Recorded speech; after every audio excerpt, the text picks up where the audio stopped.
अवधूत चिंतन श्री गुरुदेव दत्त. माझ्या सर्व साधक बंधू भगिनींनो, वामनराज प्रकाश यांची पुस्तकं आपण वाचत आहोत.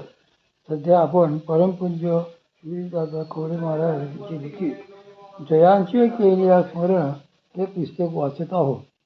यात हे तिसरं प्रवचन आहे. जयांचे केले स्मरण होय सकल विद्यांचे अधिकरण, तेच बंधू श्रीचरण श्री गुरूंचे. श्री माऊलींना ज्या प्रकारचे स्मरण अभिप्रेत आहे ते होण्यासाठी मनाला प्रथम सद्गुरूंच्या सगुण रूपाची आवड लागणे महत्त्वाचे आहे. यावर माऊलींची एक सुंदर ओळी आहे. या मनाचे एकनिके जे देखलिया गोडीच्या ठाया सोखे, म्हणून अनुभव सुखची कबुतके धावीत जाईचे. या मनाची एक खोड आहे. त्याला जे जे गोड वाटते तिथे ते सोकावते. माऊली यावरील आपल्या दृष्टांतात म्हणतात की मन हे माशीसारखे आहे. तिला घाणीवर बसायला सांगितले तर ती लगेच बसते, पण अग्नीवर बस म्हटले तर बसणार नाही. कारण तिला माहिती आहे की तिथे आपले मरण आहे. म्हणून विषयावर बस म्हटल्यावर ते मन जावे, पण परमात्म्याकडे चल वळ म्हटले तर वळणार नाही. कारण तिथे त्याचे मरण आहे हे त्यास ठाऊक आहे. या मनाची ही खोड माहीत असल्यामुळे सर्व संतांनी त्याला अंजारून गोंजारून भगवंताकडे वळण्याचा प्रयत्न केलेला आहे. समर्थ म्हणतात, मना सज्जना भक्तिपंथेच जावे. मन हे सज्जन आहे का, तरीही त्याला कौतुकाने मना सज्जना असे म्हणतात. एखाद्या व्रात्य मुलास जशी धाक स्पर्शापेक्षा प्रेमाने व निग्रहाने समजावून सांगावे लागते, त्याचे मन वळवावे लागते, तसे संतांची अनेक प्रकारांनी या मनाला गोंजारलेले आहे. हे मन वासनांचे घर आहे, उत्पत्ती स्थान आहे. श्री संत एकनाथ महाराज म्हणतात, जन्म घेणे लागे वासनेच्या संगी. त्यामुळे आपण या वासनेबरोबरच जन्ममरणाच्या फेऱ्यात अडकतो. यातून सुटका करून घ्यायची असेल तर मनोनिग्रहच लागतो. या मनाच्या कलाने काम करू म्हणाल तर ते तुम्हाला केव्हा बनवेल ते सांगता यायचे नाही. म्हणून त्याच्याशी सामोपचाराने न वागता निग्रहानेच अधिक वागावे लागते. श्रीधर स्वामी महाराजांना पेढे फार आवडायचे. एकदा त्यांनी पेढे आणून ते शेणात कालवून खाल्ले. वांती झाली, पुन्हा तेच खाल्ले. तेव्हापासून त्यांच्या मनातून पेढे खाण्याची इच्छा कायमची निघून गेली. मन फसविण्यात हुशार. या संबंधात परमपूज्य श्री मामा एका वकिलाची गोष्ट सांगायचे. या वकिलाने आपल्या ऑफिसमध्ये नवीन नोकर ठेवला. तो नोकर कोणतेही शिष्टाचार आपल्या वागण्यात पाळत नसे. तो केव्हाही कामावर यायचा आणि केव्हाही जायचा. त्याला हळूहळू शिस्तीला धडा शिकवायचा असे या वकिलाने ठरविले. एके दिवशी नोकर 1 तास उशिरा आला आणि आल्या आल्या म्हणाला, आमच्या घरची मंडळी सिनेमाला जात आहे आणि त्यांच्याबरोबर मी पण निघालो. आणि तो निघाला लगेच. त्या वकिलाने त्याला बोलावले. ते त्याला म्हणाले, तुला सिनेमाला जायचे आहे ना, मग ही सांगण्याची पद्धत आहे. त्यालाही एक पद्धत आहे. समज तू वकील आहेस आणि मी नोकर आहे. तू माझ्या खुर्चीत बस आणि मी तुझ्या भूमिकेत जाऊन तुला सांगतो की ही गोष्ट कशी सांगायची असते. व त्यांनी अभिनय सांगायला सुरुवात केली. मालक, आज घरची सर्व मंडळी सिनेमाला चालली आहेत, तेव्हा त्यांच्याबरोबर मी देखील जावे म्हणतो. आपण परवानगी दिली तर फार बरे होईल. त्या ऐकल्याबरोबर मालकाच्या खुर्चीत बसलेला त्या नोकराने खिशातून 10 रुपयाची नोट काढली. तो म्हणाला, अरे हात वेड्या, एवढ्या छोट्या गोष्टीसाठी मला काय विचारायचे, कुशाल जा. हे 10 रुपये घे आणि मध्यंतरात आपल्या पोराबाळांना खाऊ घाल. वकिलांना ती उलटी शिकवणी झाली आणि कुठून त्या नोकराला आपण सांगायला गेलो असे त्यांना झाले. या मनाचे तसेच आहे. त्याला सामोपचाराने सांगण्याचा प्रयत्न केला की तुम्हाला ते कधी फसवेल हे सांगता यायचे नाही.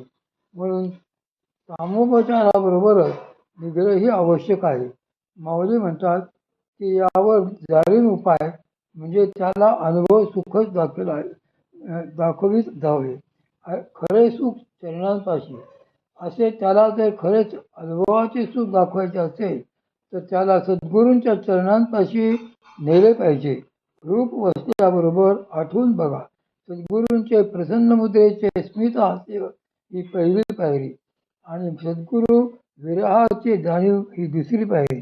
एखाद्या पतिव्रता स्त्रीला झालेल्या पतिविरहामुळे तिच्या अंतःकरणात ज्याप्रमाणे पतीची आठवण अखंड दृढ होईल तसाच सद्गुरू विरह मनात कायम दृढ व्हायला पाहिजे. या विरहाने आठवण सुलभ होतो. त्या विरहामुळे ज्या ठिकाणी सद्गुरू वास्तव्य करून राहतात ते ठिकाणही मनात कायम घर करून बसले पाहिजे. त्या ठिकाणाहून आलेल्या वाऱ्याने देखील आपण सद्गुरुगृहाकडे ओढले गेलो पाहिजे. कारण त्यावेळी असा विचार उत्पन्न होतो की तो वारा माझ्या सद्गुरुचरणांना स्पर्शून आलेला आहे. तो वारा हा माझ्या सद्गुरूंनी पाठविलेला पाहुणा आहे.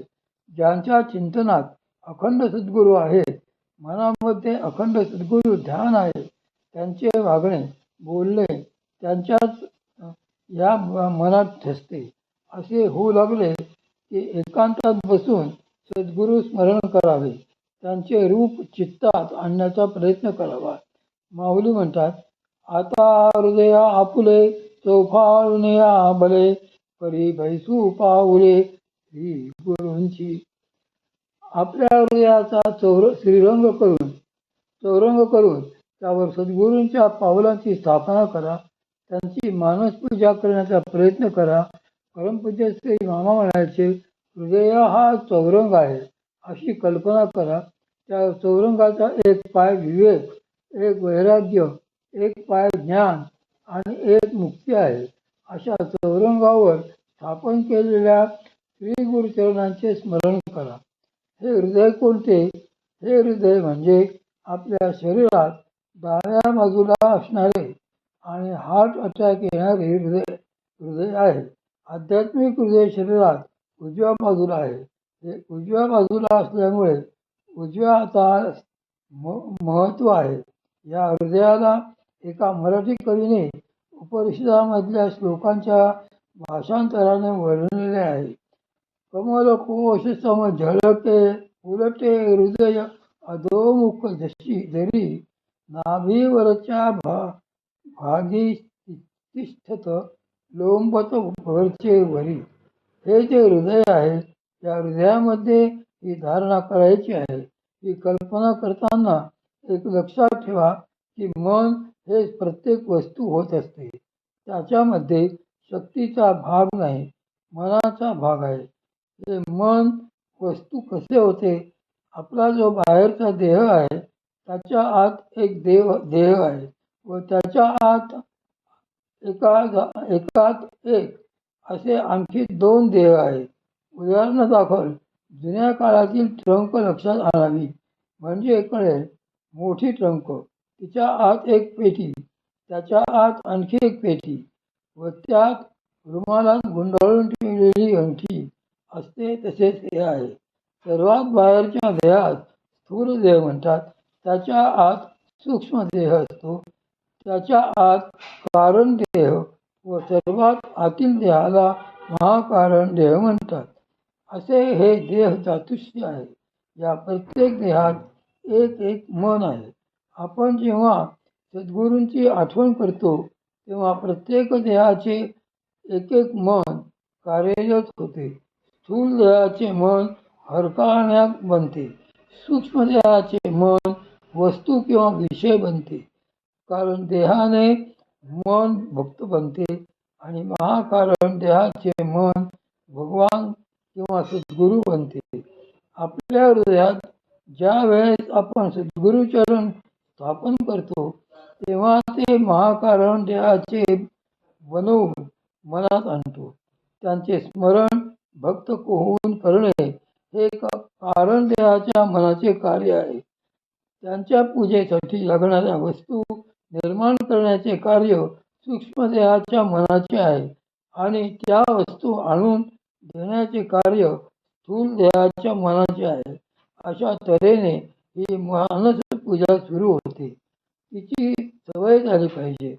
आता हृदया आपुले चौफाळून ह्या बळे वरी बैसवू पाऊले श्री गुरूंची.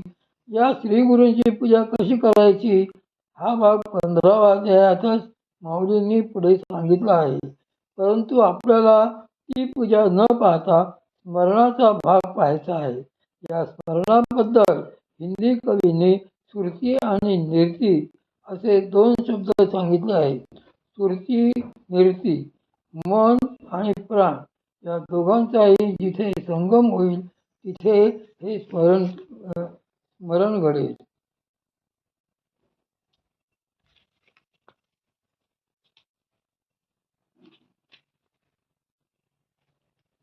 सुरती आणि निर्ती. सुरती याचा अर्थ अंतःचक्षुंशी असाधारण असे पाहणे. थोडक्यात सांगायचे झाले तर आपली सामान्यांची जी बघण्याची असामान्य जाणीव आहे तिला सुरती म्हणायची. एखाद्या वेळेस असे होते की आपण डोळ्यांनी संसार पाहत असतो. आपण विचार करता करता त्या ओघात काय चालले आहे ते कळतच नाही.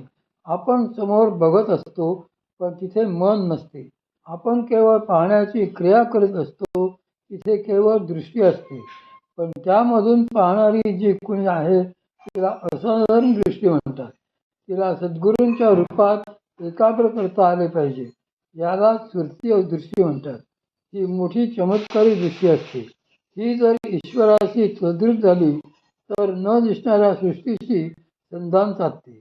ही सुरती साधली तर त्यातून दूरदर्शनाची सिद्धी आपोआप येते.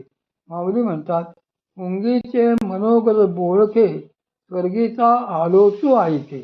कबीर महाराजांनी मुस्लिमांना उद्देशून म्हटले आहे की बांग भरता खूप चिल्लाता वो क्या अल्लाह बहरा है, चिंटी के पैर में घुंघरू बांधो वो भी अल्लाह सुनता है. एवढी त्या परमात्म्याची सूक्ष्म जाणीव हवी. तशी या साधकाची दृष्टी सूक्ष्म हवी. हे झाले दृष्टीच्या बाबतीत. अशाच प्रकारे प्रत्येक इंद्रियाच्या बाबतीत व्हायला हवे म्हणजे स्फूर्ती पूर्ण होते. निर्ती म्हणजे निर्विकल्पाचे ध्यान. तेथे समोर केवळ निर्गुण निराकार तत्व भरलेले आहे. केवळ परमतत्व जिथे ध्यान नाही, ध्येय नाही, ध्यान नाही, त्रिपुटी नाही, विचारही नाही, ही निर्विकल्प अवस्था सद्गुरु कृपेने निरती व्हायला लागते. ज्याचाच दुसरा अर्थ निवृत्ती असा होतो. वृत्ती हे निवृत्ती झाली, काही न दिले तेथे. सुरती आणि निर्ती एकत्र येऊन त्यामध्ये मन सापडले की स्मरण पूर्ण होते आणि अशा वेळी साधकाचे हृदय हळूवार होते. याकरता अहिंसेचा एक सुंदर दृष्टांत माऊलींनी दिला आहे. का कमळावरी भंबर पावो ठेविती हळूवार. मुंगा किंवा भ्रमराचे 2 प्रकार आहेत. त्यापैकी एक कमळातील पराग खाण्याचा असतो. तेथे त्या कमळातील पराग खाणाऱ्या भ्रमराबद्दल सांगितले आहे. आतील केसराला धक्का देखील लागू देत नाही. हा भ्रमर त्यातील पराग अलगद उचलतो आहे. कारण त्याच्या पायांनी कमळातील केसर कोमेजले, तुडविले जाईल अशी त्याला भीती असते.